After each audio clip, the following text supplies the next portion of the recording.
hamagara Yesu wizeye arakumva.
Shira mu rukundo twame turi kumwe, mu rukundo twame turi kumwe, Mwami Yesu, Mwami wanje, Mwongere mwiza,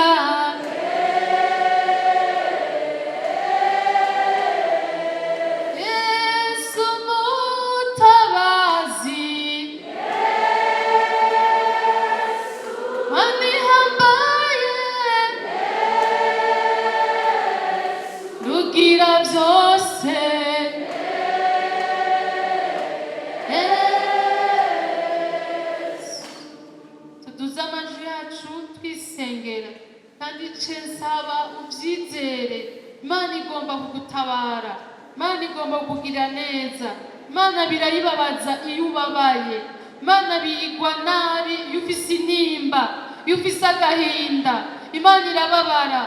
Ari byiza yifuje kugukorera kumbure ntivyaronka amahirwe, iragomba kukurestora, iragomba kuguhembura, iragomba kukubwira ko ikigukunda, iragomba kukubwira ko hari akaryo gashasha yakubikiye, iragomba kukubwira ko igifise ibyiza mu biganza vyayo bibikiwe wewe. Ego wagiriwe neza uraba hano, Imana igomba kukugirira neza, yashizeho gutabara. Imana ihabwa icubahiro, niwakira ugutabarwe muvukanyi, niwakira ugukira umubabaro. Ndagomba kuvuma ibikorwa vya Satani vyateye abantu bari hano mw'izina rya Yesu Kristo, biravumwe, biravumwe mw'izina rya Yesu Kristo. Nibipfe ibi vyose Satani yakoze vyononera imitima abantu, bigenda bibisha ubuzima, bigenda bibuza abantu kubaha Imana. Nibipfe, nibibohwe, bitagwa ikuzimu, bishe mw'izina rya Yesu Kristo. Yesu turaguha icubahiro kuri Imana ibohora, dati ukubohoka, dati amahoro, dati ugutabarwa, dati impemburo ivuye kuri wewe. Bari bafise ingorane n'izindi ntambara bibugarije, vyariko birababuza umunezero, bakoma amashi ukamenga bayakomera ku mahwa, batanzira ukamenga batanzira ku kivyimba, bavuza impundu ukamenga bazivugiriza ku munyororo. Yesu nibihinduke iri joro, nibihinduke uyu mwanya, turabisize hariya kuko ubuntu bwawe ari bwinshi.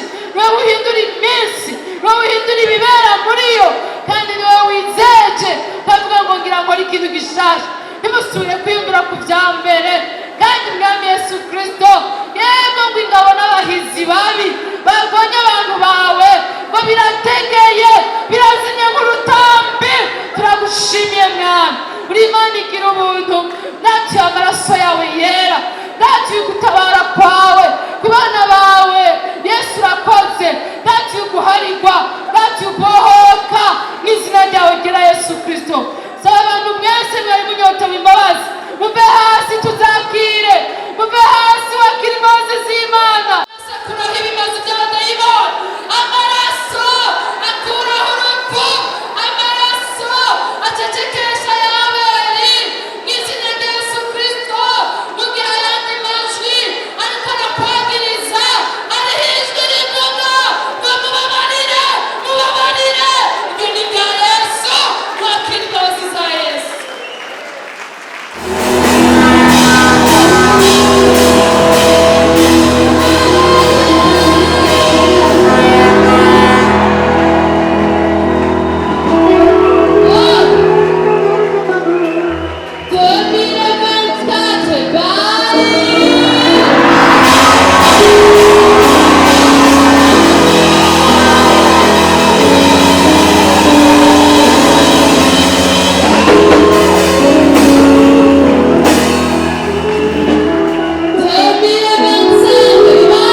isi